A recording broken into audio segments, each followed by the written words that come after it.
Vi a El Chapo sentado en un rincón del patio junto al comandante, rodeado por un grupo de hombres con chaquetas verdes. Parecían divertirse frente a una fogata y entre risas bromeando unos con otros.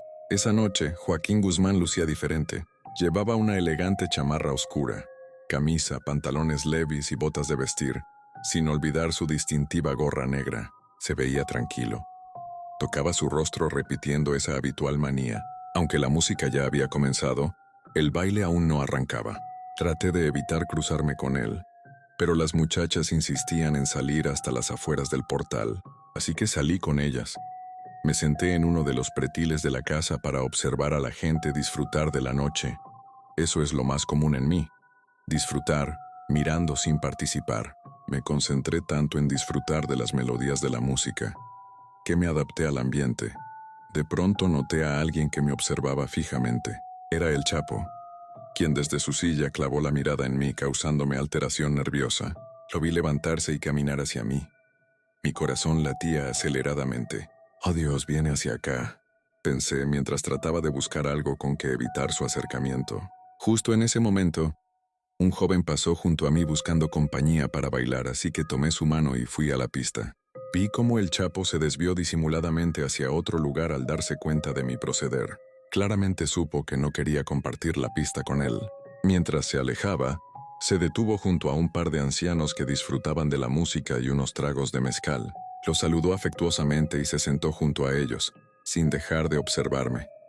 Mis manos sudorosas temblaban. Su mirada expresiva mostraba molestia.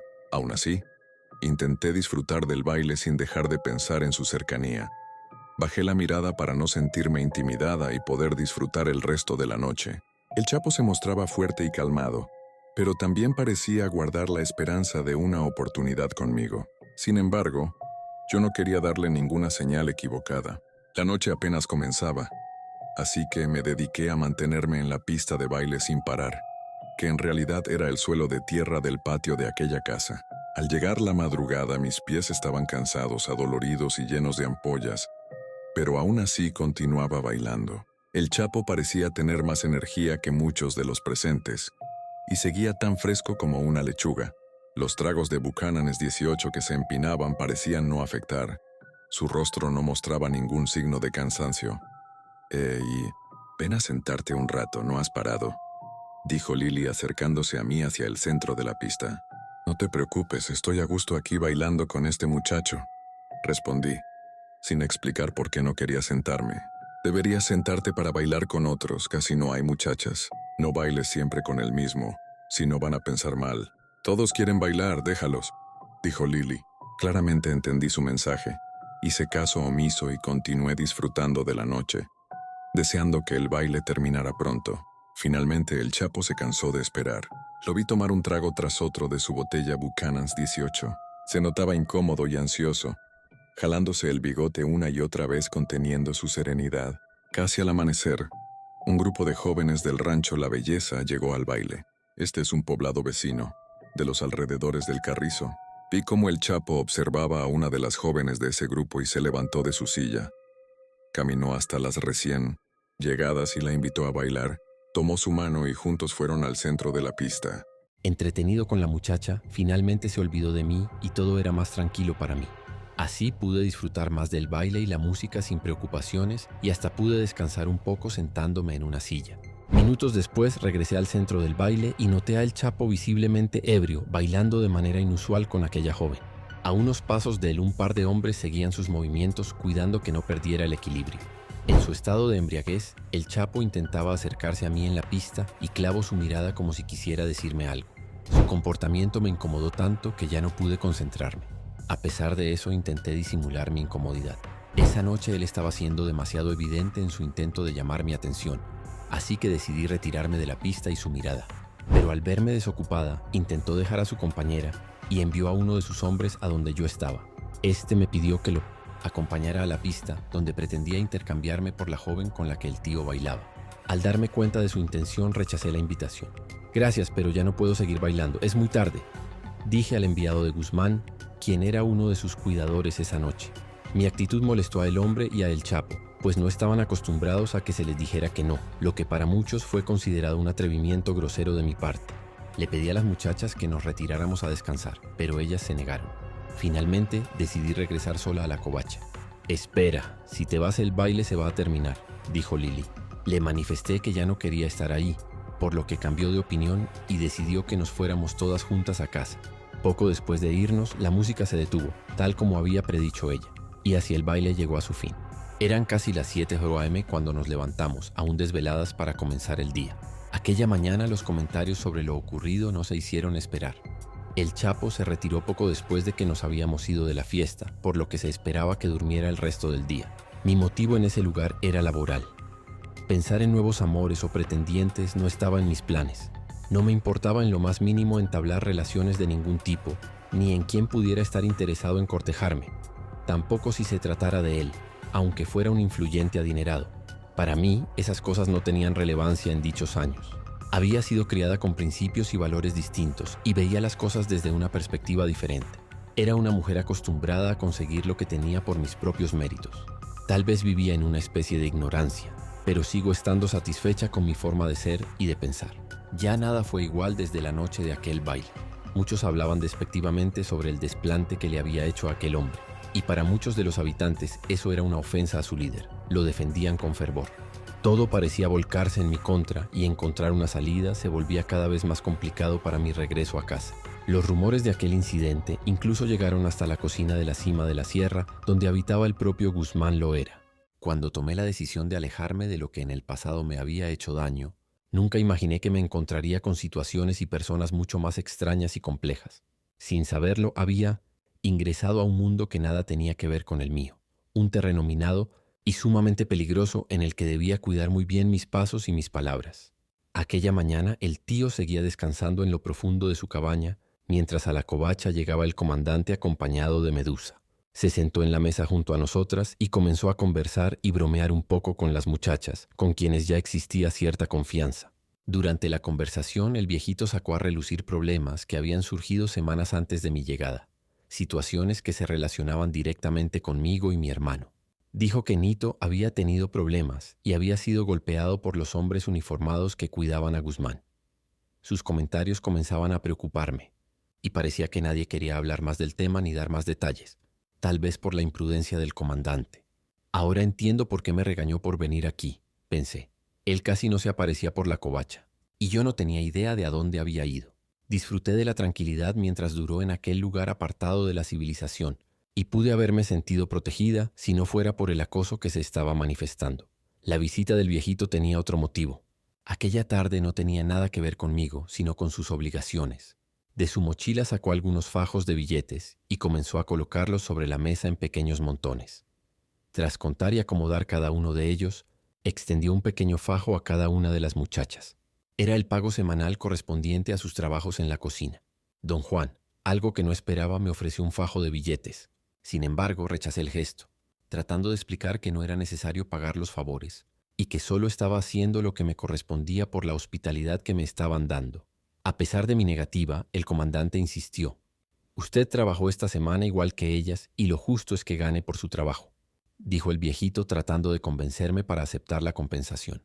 Una de las muchachas intervino diciendo que debería aceptarlos. Tenía todo tipo de servicios necesarios y gratuitos.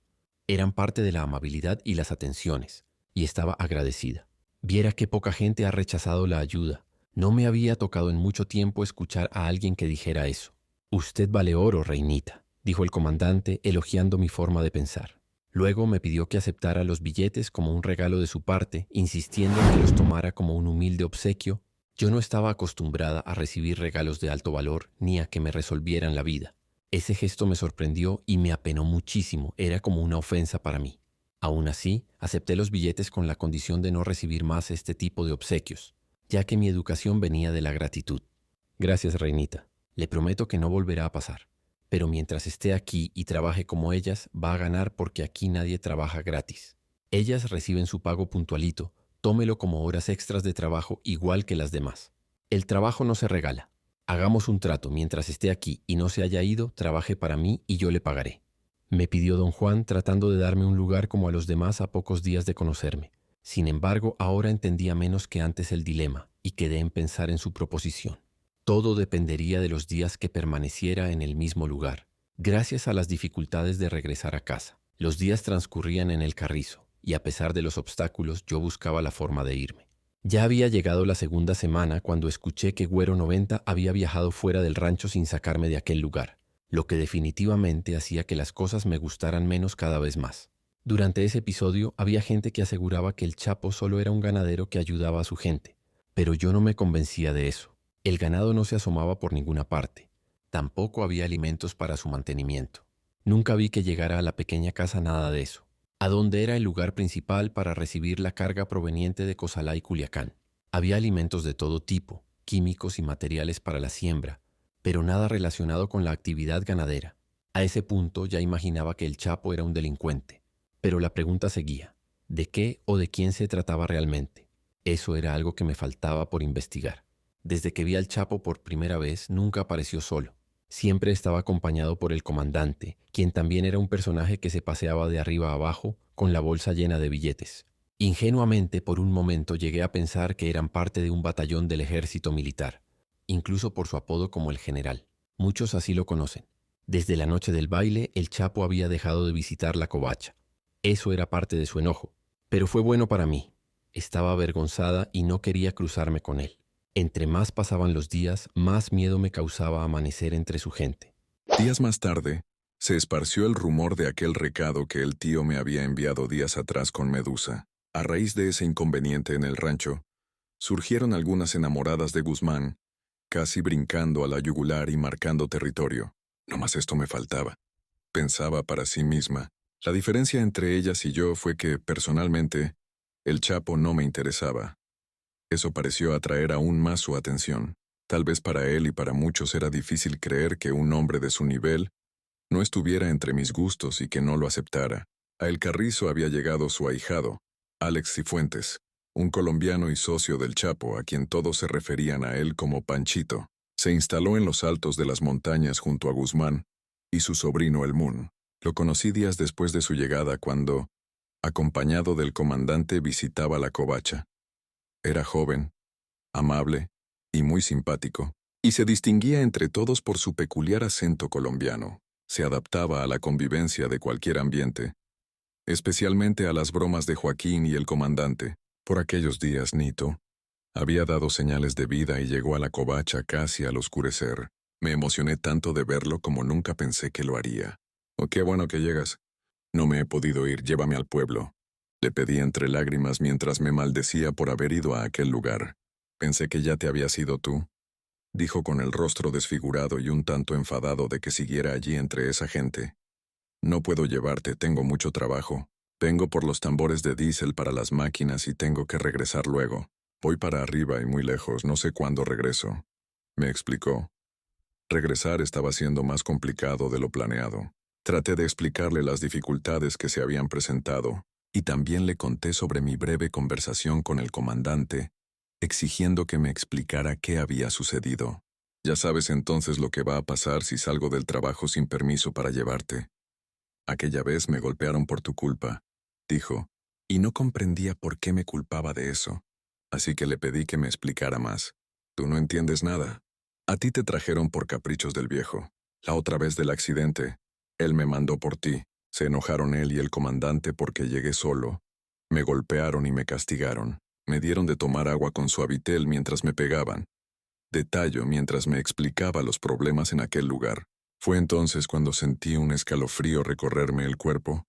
No podía creer lo que decía. Güero 90 había completado aquella orden para complacer a Guzmán. Me dijo que no podíamos seguir conversando de ese tema y que tampoco tratará de averiguar con las muchachas. Me advirtió que me cuidara de todos y de todas, que no confiara en nadie, y que me olvidara de seguir esperando a Güero 90, porque él me estaba evitando por esos motivos. «Trata de mantenerte lejos de todos y evita al viejo», dijo refiriéndose a Guzmán. «Todo esto por mi bienestar». «¿Y si me voy caminando y espero un raite en el camino?», le dije. «Ni se te ocurra hacer eso. Si te ven por el camino, hay gente que te puede disparar. Tienen gente escondida. Tú no los ves, pero ellos nos ven. No sé para qué venías, ya te había dejado ir. Lo del accidente fue a propósito. No creo que te puedas ir luego. Es muy complicado que la gente salga sin permiso del viejo. Aquí todo el mundo está vigilado. Explico tratando de quitarme toda intención de intentar escapar. Con preocupación, se despidió de la misma forma en que había llegado, dejándome callada y atemorizada en la covacha. El silencio ya no era sinónimo de calma, sino de miedo. Con desconcierto, observaba todos los rincones posibles y prestaba atención a todo movimiento, especialmente a los hombres que se movilizaban con frecuencia de un extremo a otro, a bordo de sus cuatrimotos. A veces eran grupos de 2. Otras veces se convertían en caravanas, pero siempre se identificaban por sus vestimentas de color verde. El sonido de los radios opacaba el susurro del viento, y algunas ráfagas se escuchaban entre los cerros. El insomnio se había apoderado de mí cada noche. Para muchos en la sierra, desplazarse de un lugar a otro con arma en mano era una costumbre normal debido a la falta de autoridad. Pero ciertamente, en el Carrizo ya no lo era. El intrigante mundo de en aquel lugar se volvía aún más misterioso, y las dudas en torno al capo seguían creciendo. Por esos días los caminos estaban en malas condiciones, y nadie quería viajar en sus carros fuera del lugar. Realmente no tenían la necesidad. Mientras tuvieran al Chapo para resolver sus problemas alimenticios, de salud y demás, tenían acceso a muchas comodidades. La avioneta particular, que se decía era propiedad del tío, aterrizaba en la pista de El Carrizo de 2 a 3 veces por semana para abastecer los víveres y sostener a su gente, beneficiando a algunos habitantes del poblado. Ahora sí, como decimos los del rancho, estábamos en buen potrero con agua y comida adentro. Algunos se veían pasar montados en bestias o cuatrimotos para viajes no muy largos. Con las excusas del camino, Güero 90 se respaldaba, sin saber que ya me habían prevenido de las mentiras que soltaba. Mientras tanto, el Chapo continuaba con su tranquila y confortable vida. Por las tardes, se le veía descender de los altos de la sierra y detenerse en el portal de la casa de Chayo. Desde allí observaba todo lo que acontecía, mientras dirigía su mirada hacia la covacha, guardando la esperanza de verme pasar. Para mí seguía siendo un misterio su verdadera identidad. Seguía sin ubicarlo, ya que en aquella zona serrana no había tiempo para la televisión ni para las noticias, mucho menos el acceso a Internet. Nunca vi fotografías que me llevaran a relacionarlo y conocer a detalle la misteriosa historia que lo envolvía. Lejos de ser un empedernido y un criminal, su conducta parecía muy normal. Por aquellos días Medusa llegó hasta la cocina nuevamente. Ya me consideraban parte del equipo de las cocineras. Sabiendo que no saldría pronto del sitio, había aceptado la propuesta de don Juan. «Buenas tardes, Lili», saludó Medusa. «Vengo por Lola, necesito que me acompañe a la casa de arriba. Se necesita alguien que limpie porque no está Concha. Se fue a su descanso». Menciono aquel apodo que aún me resultaba desconocido.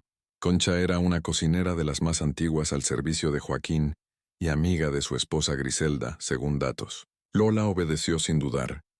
Tomó los utensilios de limpieza y salió hacia donde esperaba Medusa. Hablaron algunas palabras en secreto y luego Lola regresó al interior de la casa y me invitó a acompañarla. Desconocía si la idea había sido de Lola o de Medusa, como una estrategia más de las que utilizaban por sugerencia de su jefe, pero que entonces solo ellos conocían. «¿Cuántas tengo que limpiar?», preguntó Lola desde el interior de la casa. Medusa respondió que serían 3. «Ven conmigo, necesito ayuda para terminar luego», dijo Lola, explicando que la noche estaba por caer y no terminaría sin ayuda. Me aseguró que el tío no se encontraba en su área y sin problemas. Decidí acompañarla. «Ve, así saldrás de aquí un rato y aprovechas para buscar señal para tu teléfono y llamar a tu casa. Hay un lugar donde se puede llamar desde ahí», sugirió Lili. Al mencionar lo de la señal para mi teléfono, no lo pensé 2 veces. Lo necesitaba con urgencia, y aproveché la oportunidad para acompañar a Lola. Subí junto a ella en la cuatrimoto que conducía Medusa. Aquella tarde, por primera vez desde mi llegada, salí del refugio y viajé a lo alto de la sierra por un sendero que se alejaba del pueblo y se internaba en las montañas del Carrizo. El paisaje era impresionante. Un paraíso armonioso que contrastaba con la oscuridad de la covacha. Bajo el frondoso bosque el aire puro nos envolvía, mientras el canto de las aves alegraba mis oídos. Durante el recorrido encontramos senderos que se separaban en distintas direcciones. Algunos llevaban hasta la cima del Carrizo de la Petaca, donde se decía que estaba la cocina donde trabajaba la chaparra, y que nunca visité. Otros nos conducían a los sembradíos de marihuana, y uno en particular nos llevó hasta las cabañas del tío. Los demás fueron destinos prohibidos para nosotras. Incluso los habitantes evitaban pasar sin previo aviso. Aquella tarde fue una experiencia excepcional, una mezcla de sensaciones agradables de la naturaleza que quedó grabada en mi memoria para siempre. El viento fresco acariciaba mi rostro, mientras observaba maravillada el horizonte y las altas cumbres de las montañas. Era un lugar mágico, donde la naturaleza parecía protegerme del mal que se escondía entre las sombras. Las cabañas del Chapo se camuflaban entre los pinos verdes, atrayendo nuestra atención en medio del paisaje montañoso. Estratégicamente ubicadas, con techos revestidos de cartón en colores verdes que las ocultaban desde el aire. El área comprendía 3 cabañas idénticas, cada una con su propio encanto. Al adentrarnos quedé impresionada por cada detalle. Las paredes de madera original emanaban un aroma exquisito, mientras que la robustez de la estructura demostraba la habilidad de quien las construyó. Los interiores revestidos de tabla roca ofrecían una sensación de lujo y confort. Cada habitación contaba con comodidades modernas y una cama king size que prometía un descanso reparador. El sol estaba a punto de ocultarse cuando empezamos la limpieza, confirmando que el Chapo no estaba en esa zona.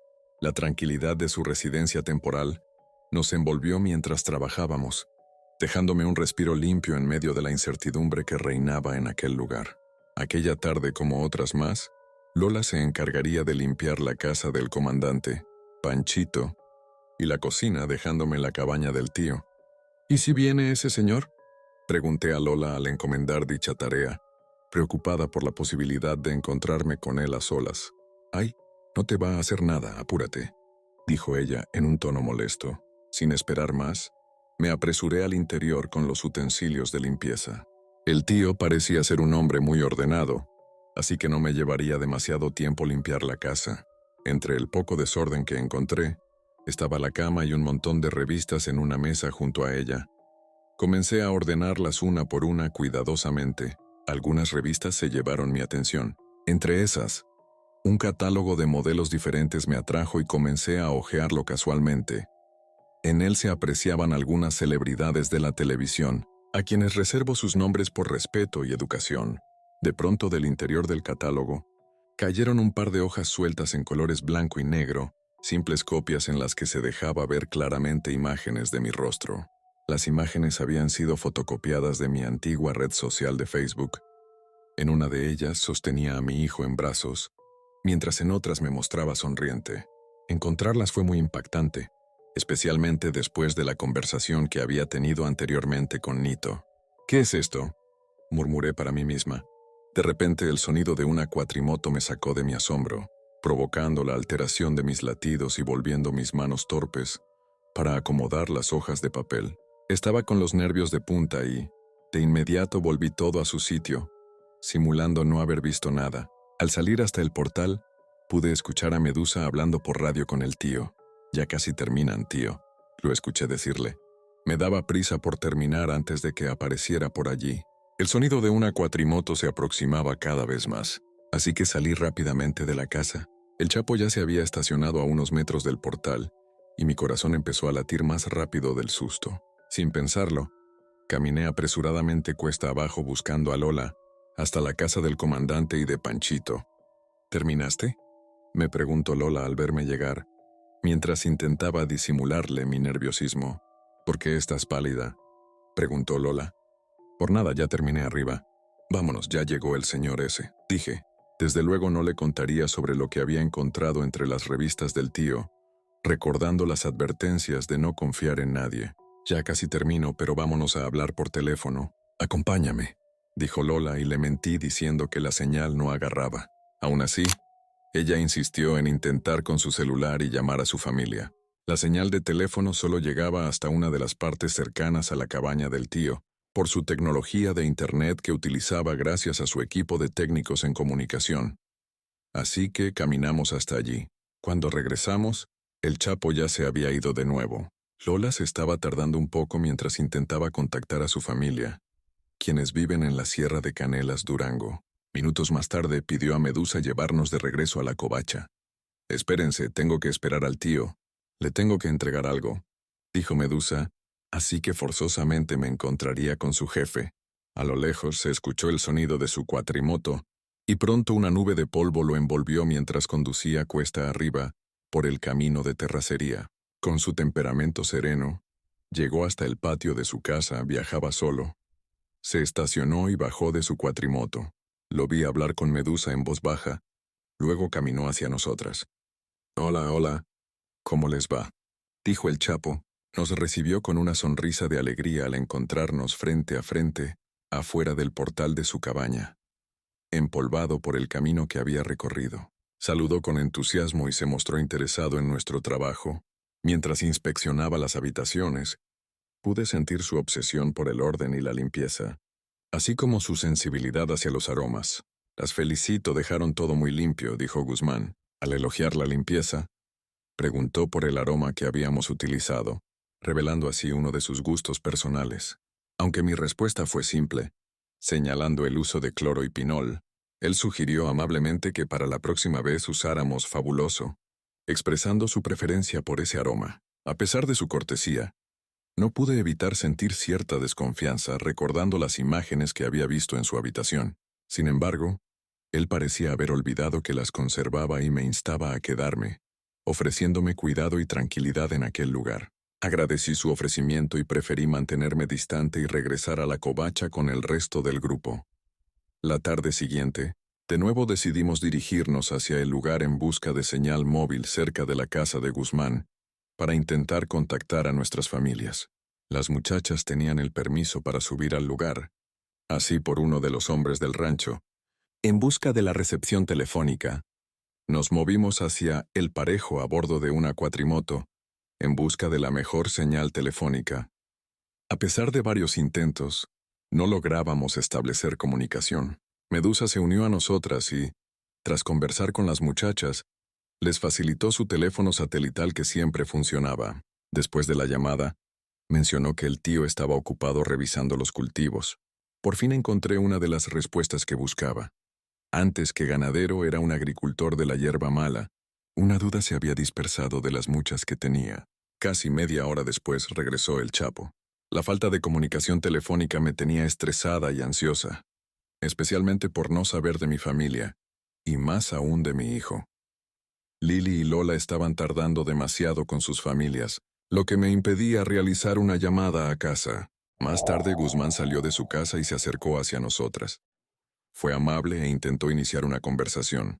¿Y usted no va a llamar a su familia?, preguntó con la mirada perdida en el horizonte.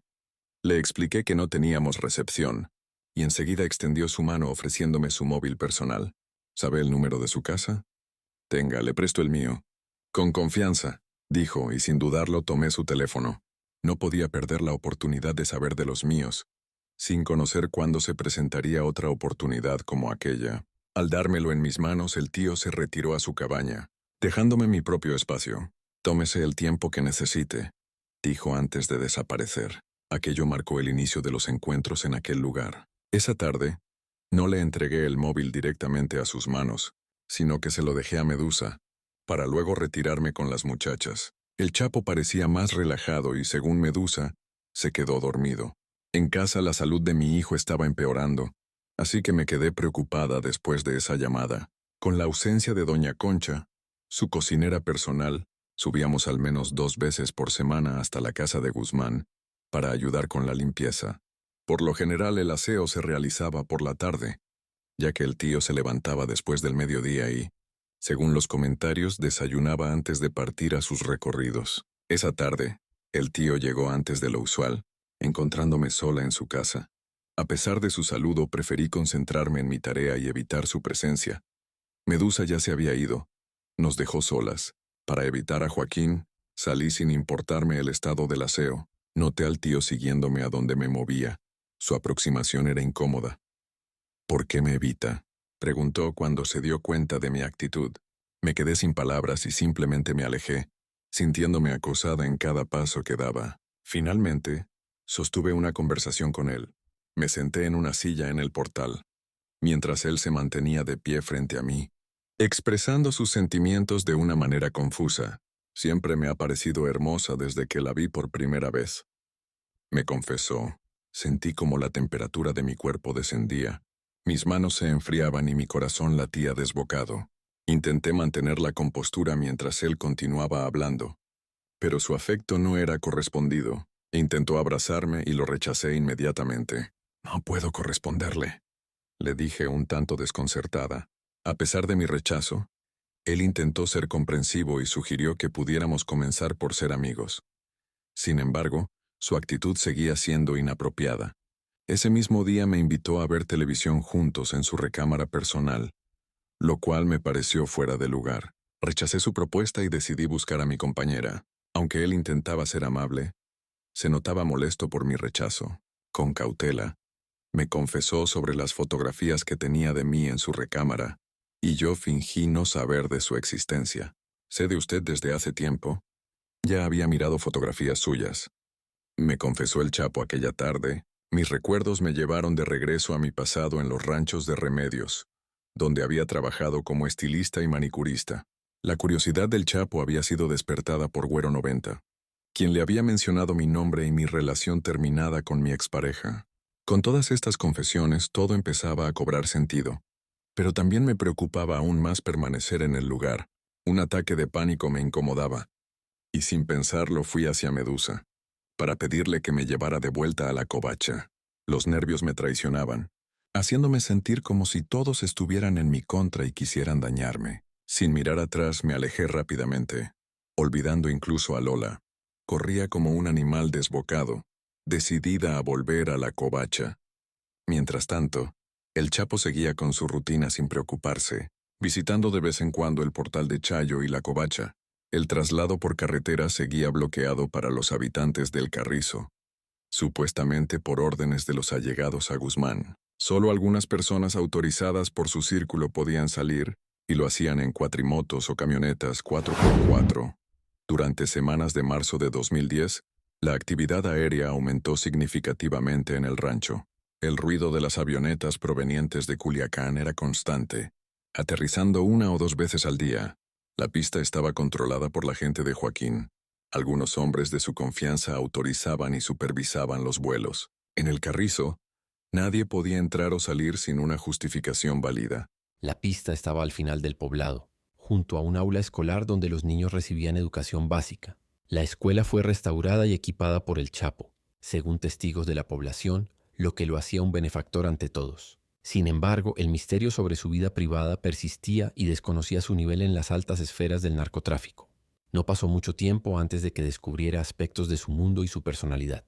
También algunos de sus excéntricos gustos, su actitud manipuladora y su control absoluto sobre todo a su alrededor. No pudo mantenerse en secreto cómo recibía sus visitas femeninas, manifestando ser atento y generoso casi siempre. Los movimientos de las cuatrimotos revelaban cada nueva actividad en la pista, transportando alimentos e insumos que llegaban en aviones Cessna. Entre los suministros se incluían aperitivos para el Chapo, que compartía con su gente. Pedía en la covacha que las muchachas repartieran primero entre su gente. Los suministros llegaban en grandes cantidades, incluyendo cajas con tarros de comida china de Thai Pack, cajas de pan casero, conserva de papaya y más. Él era el último en probar. Una tarde una avioneta se aproximó al Carrizo, trayendo a una de las jóvenes esposas de Guzmán, conocida como La Monita. La noticia causó un alboroto en la cocina y se convirtió en el tema del día. Aunque no comprendía completamente lo que sucedía, prestaba atención desde lejos, tratando de entender la situación. Resultó que el tío se había casado apenas unas semanas antes de mi llegada. La elección del Chapo fue una esposa de entre 15 y 16 años. El tema generaba muchos comentarios en la cocina.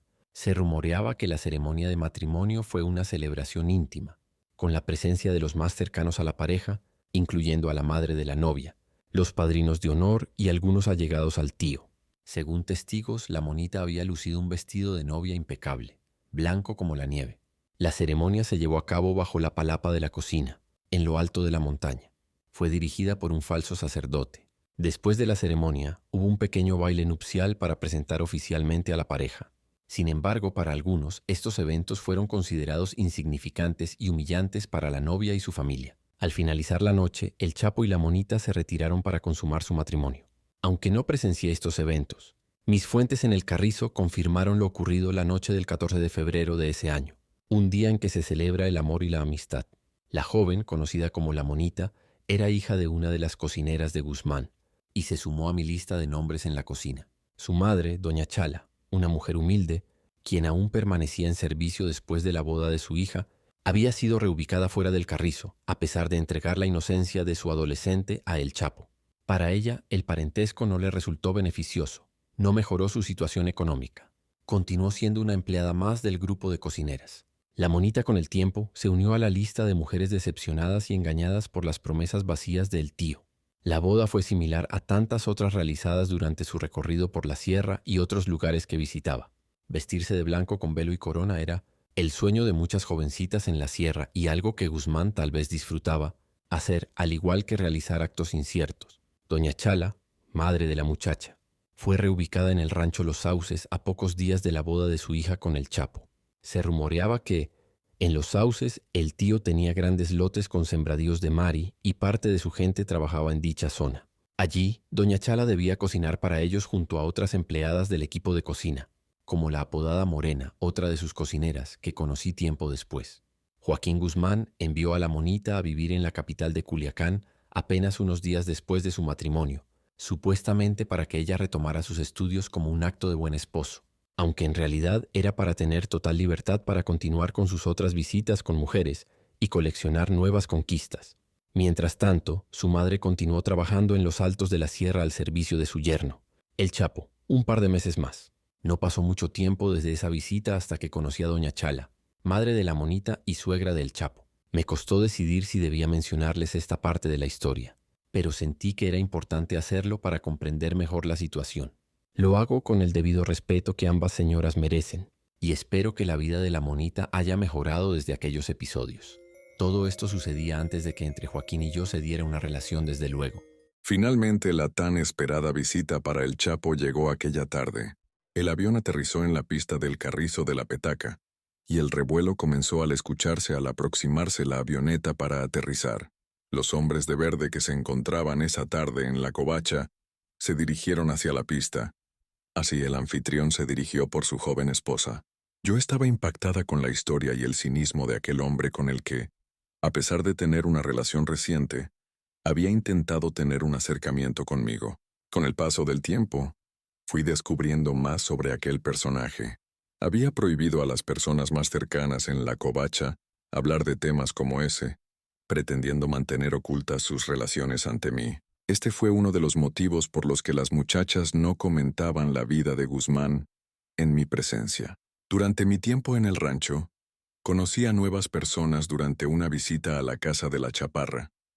Allí me encontré con una vieja conocida, quien me alertó sobre los peligros y me dio información sobre algunas mujeres relacionadas con el tío, tanto dentro como fuera del lugar. A lo largo de mi estancia en el Carrizo, nunca escuché hablar de Emma Coronel, por lo que su relación con el Chapo era ajena a mi conocimiento. No había dudas de que el tío era todo un seductor, cambiante en sus relaciones y en los lugares que elegía para vivir. En cualquier momento, podía irse de ese sitio sin avisar y dejar todo atrás.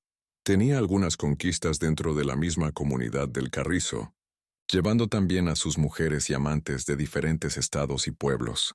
La visita de La Monita había llegado a su fin tras 3 días, y el Chapo la acompañó hasta la pista, asegurándose de que abordara la avioneta y fuera de regreso a Culiacán. La Cessna despegó aquel día antes de que cayera el sol, y Joaquín regresó a su rutina habitual. Un par de días después, me reencontré con el tío, en lo alto de la montaña. No podía apartar de mi mente la cruda realidad de su relación con una niña. Mi rechazo hacia él crecía cada día más. Estaba convencida de que entre nosotros no podría surgir ni una conversación. Me sentía aliviada cuando su esposa venía de visita, esperando que él no intentara más acercarse a mí. Para mí, él me parecía muy mayor, pero para la joven lo era aún más. Nuestros encuentros eran siempre inesperados, y yo evitaba incluso saludarlo para evitar entre nosotros motivo de conversación. En apenas 3 semanas había aprendido demasiado sobre su vida. A pesar de eso, el tío nunca cesó en sus intentos de cortejarme, buscando de 1000 formas el momento para estar a solas y expresar sus sentimientos sin éxito. Aunque creía que estaba enamorado de la joven, Su falta de respeto hacia ella era evidente, mientras hacía creer a su bella esposa lo contrario. La monita regresó al Carrizo unos días después de su última visita. Como era habitual, en cada fin de semana la avioneta privada del Chapo aterrizó, y con ella llegó el revuelo característico en la pista, con el propio Chapo Guzmán dirigiéndose hacia ella. Doña Chala también se trasladó por tierra desde el rancho Los Sauces, para visitar a su hija y a su yerno. Fue esa tarde cuando conocí a la madre de la joven. De paso llegó a visitar la covacha mientras esperaba ser autorizada para subir al valle montañoso donde su hija la esperaba junto con el Chapo. Así el tío pasaba sus días junto a su nueva familia y otros visitantes que hacían fila para estar cerca de él. A la mañana siguiente, un día después de la llegada de la joven esposa, una avioneta aterrizó sorpresivamente en la pista sin previa autorización.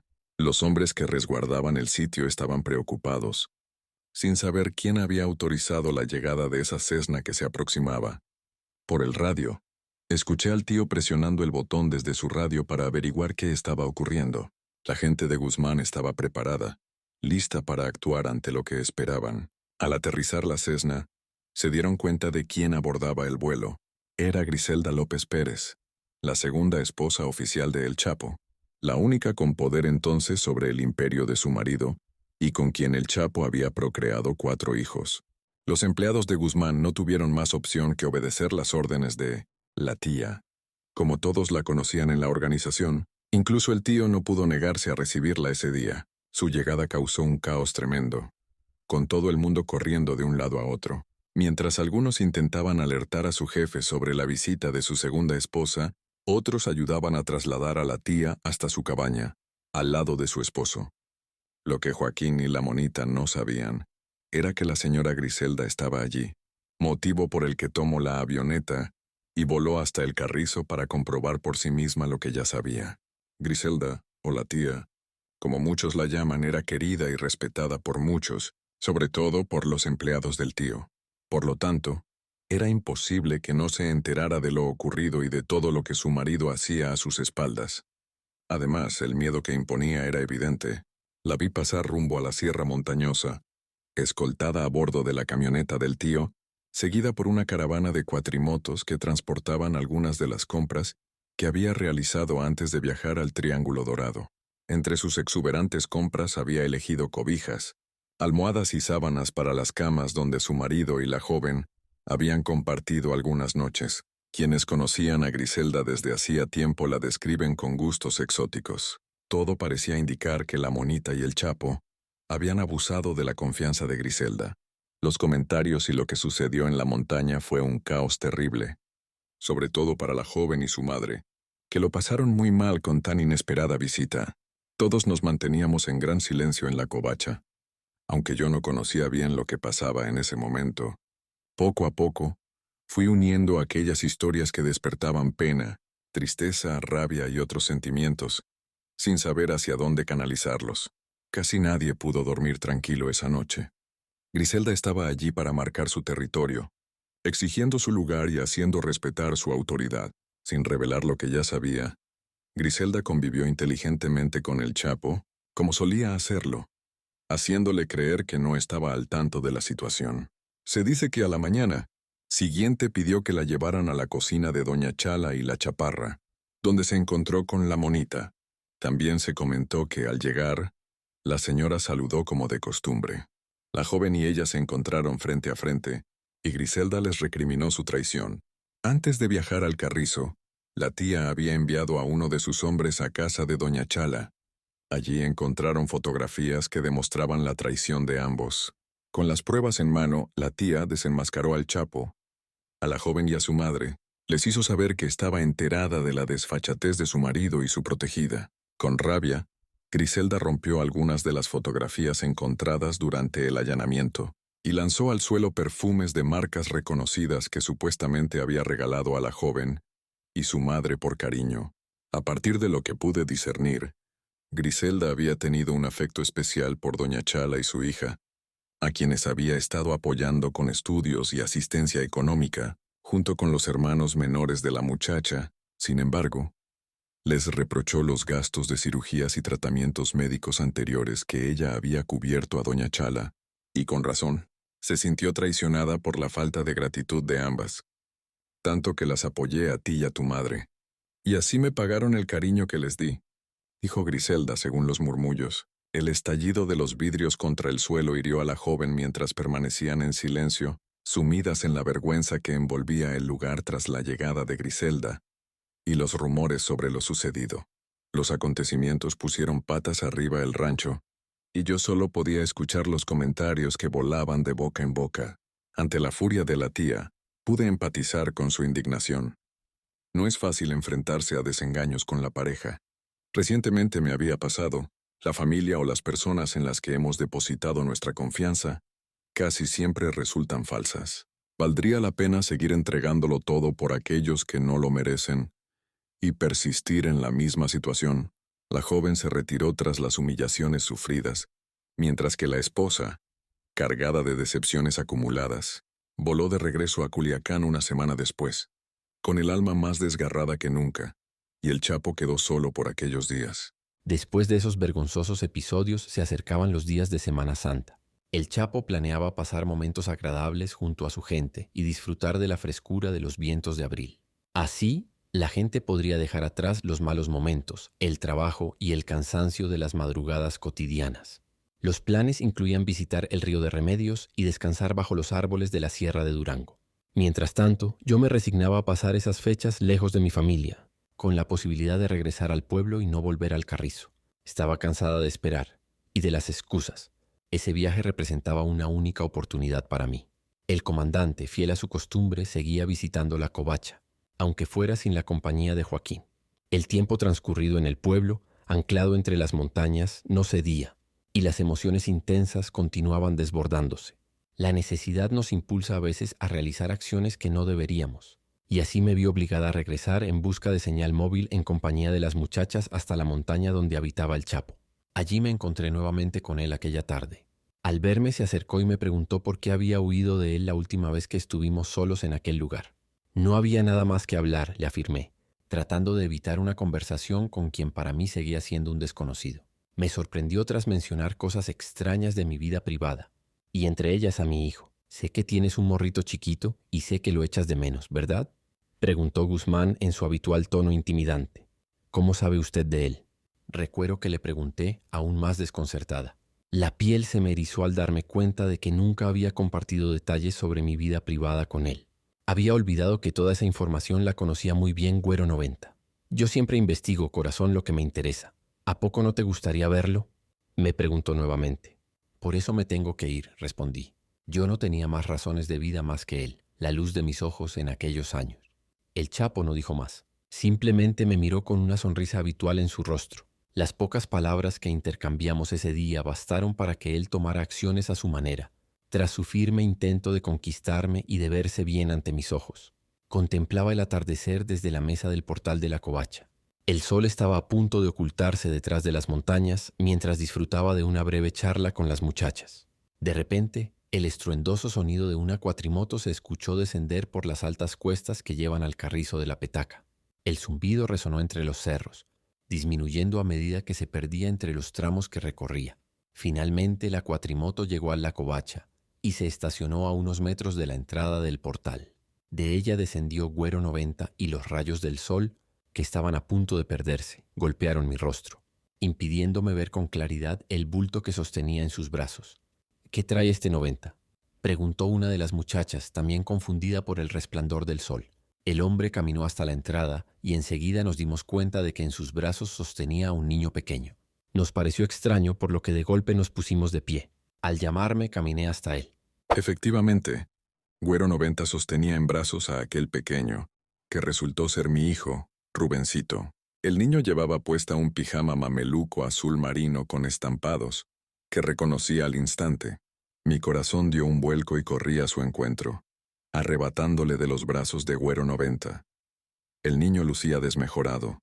Su ropa estaba empapada de orina que escurría de su pañal, y su rostro apenas se distinguía entre el polvo y la tierra que se había adherido a su cara.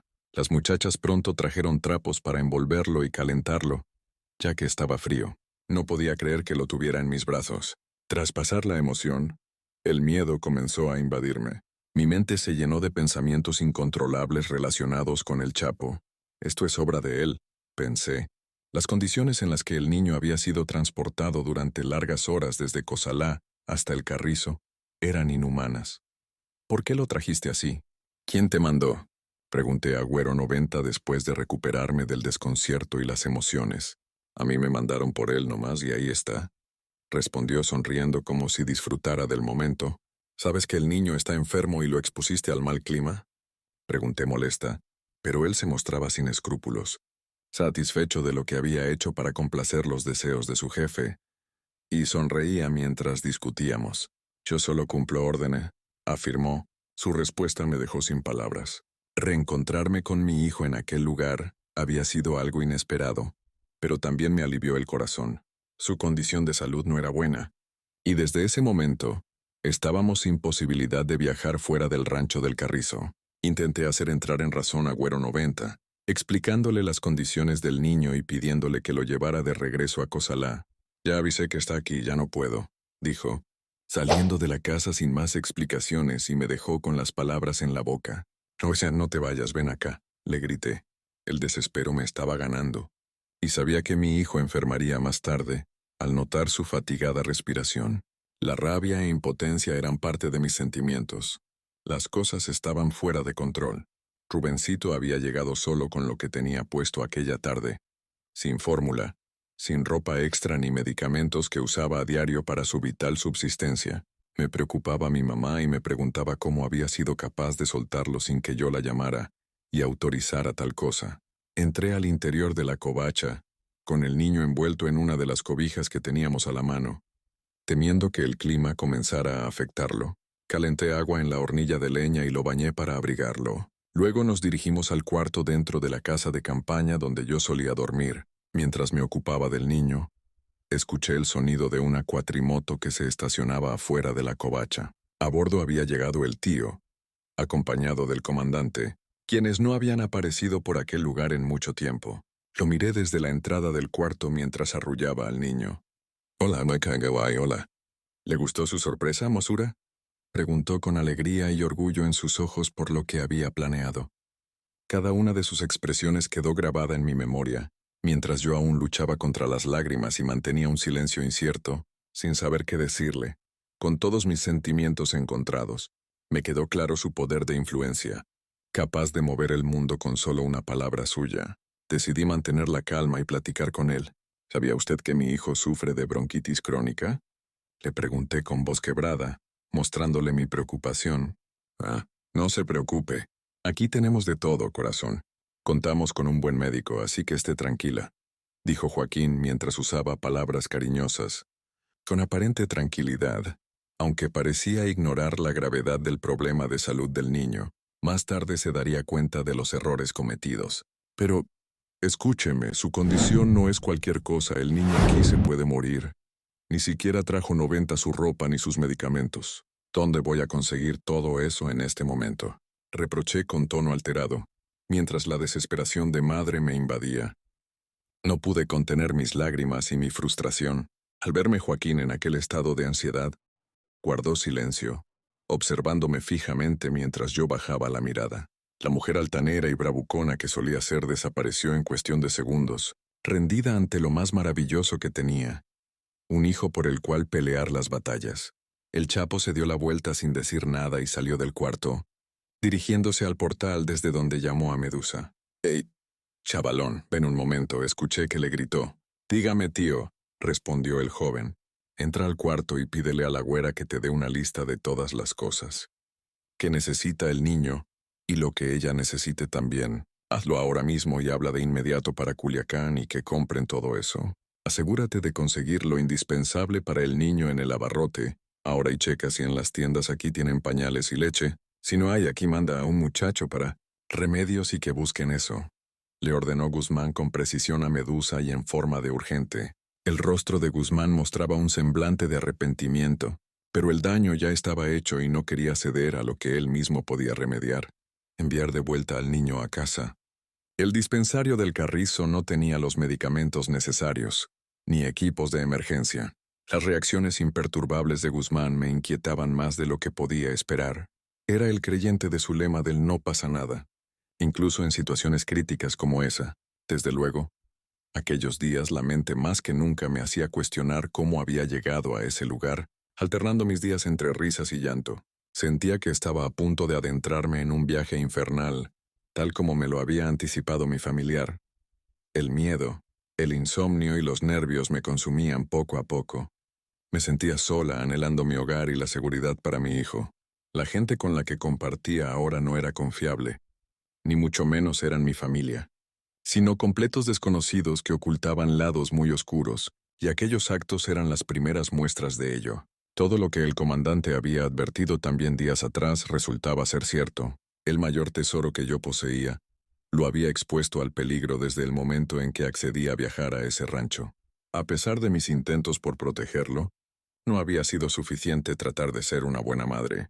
Durante la madrugada de ese día, se desencadenó lo que tanto temía, convirtiéndose en las horas más largas y angustiantes, tanto para el niño como para mí. Su fiebre alcanzó niveles alarmantes que no cedían, mientras Lily y yo luchábamos por estabilizarlo con baños y compresas de agua fría. Ella llamó a un hombre que hacía guardia por las noches y le rogó que buscara al médico en la comunidad. Este último administró medicamentos para bajar la fiebre y lo controló por algunas horas. El sol empezaba a asomarse en el horizonte cuando sus rayos me alcanzaron despierta y cansada, rezando por la vida de mi hijo.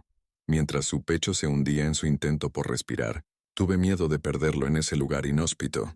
Horas más tarde, aterrizó la avioneta cargada con todo lo que habíamos solicitado en la lista del día anterior. Hasta la covacha, llegó un hombre en su cuatrimoto aprisa para entregar una maleta roja repleta de ropa para el niño, medicamentos, fórmulas, biberones y todo lo indispensable para su recuperación y cuidados. Al abrirla encontré algunas cosas extras que el tío había agregado según su consideración. Había leído la modesta lista antes de que fuera enviada para surtirse en Culiacán. Con aquello, fue con lo que el médico del dispensario cuidaba de su bienestar. Durante la mañana, el Chapo fue informado del estado del niño y de lo ocurrido durante la madrugada. ¿Cómo sigue el niño?, preguntó a sus empleados a través del radio. Sigue mal, tío. Dice la güera que pasó muy mala noche. Lo está atendiendo el doctor, contestó el apodado mecánico, hombre de confianza de Joaquín, y quien estaba a cargo de la orden de la gente en el carrizo. Que el doctor esté muy al pendiente, ordenó el tío. El doctor de Guzmán suministró algunos nebulizadores para ayudar a sus bronquios y lo mantuvo en observación durante las noches. Nunca comprendí por qué eligió esa forma de trasladar al niño. Tenía todo a su disposición. ¿Por qué exponerlo de esa manera?, me pregunté una y otra vez. Días después el niño había mejorado, gracias a Dios. Aunque seguía siendo delicado su estado, era cuestión de cuidados. El tío no había aparecido por la covacha desde la llegada del niño. Parecía no querer darme la cara. Una mañana decidí subir a las montañas y llamar a mi mamá para investigar lo sucedido. En el camino, me di cuenta de que el Chapo tenía una visita importante. En el portal de Chayo estaba sentada la tía, Griselda López Pérez, la razón por la que Joaquín no podía salir a visitar de momento la covacha. Ella había vuelto al carrizo sin hacer ruido, después de su enfrentamiento con la monita. Ella clavó sus ojos en mí de una forma extraña, como si algún rumor o sospecha hubiera surgido sobre la deslealtad de su marido nuevamente. La única diferencia es que a mí no me unía nada a Griselda, más que el sentimiento de sentirnos traicionadas. Después de la llamada con mi mamá, me contó cómo fue que llevaron al niño hasta el carrizo de la petaca. Güero 90 apareció sin previo aviso. El niño jugaba en el patio de su casa. Cuando mi mamá salió a ver quién era, él ya llevaba al niño en su cuatrimoto. Le gritamos y no se detuvo. Pasé momentos muy feos, dijo mi ama visiblemente afectada por lo sucedido. Le explicaré todo cuando vuelva a casa. Ahora no puedo, debo irme. Nosotros estaremos bien, cuídese ama, y nos vemos pronto, dije tras despedirme de ella dejándola más tranquila. Tenía prisa por regresar a la covacha antes de que llegara el tío y su esposa. Mi cabeza estaba hecha un lío, no sabía qué hacer. Cuando volví a la covacha, encontré a Güero 90 sentado a la mesa y no perdí la oportunidad de abordarlo sobre el tema. Hablé con mi mamá. ¿Ella te dio al niño?, le pregunté directamente. Guardó silencio por un momento como si estuviera pensando qué decir. Tu mamá no estaba cuando llegué. El niño estaba solo, así que lo agarré y me lo traje. dijo 90 confirmando lo dicho por mi ama. Había tomado al niño como si fuera cualquier cosa.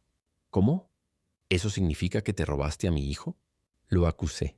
No hubo tiempo para agarrar nada. Cuando llegué, él estaba en el patio jugando y lo subí a la moto. Tu mamá salió después, me explicó.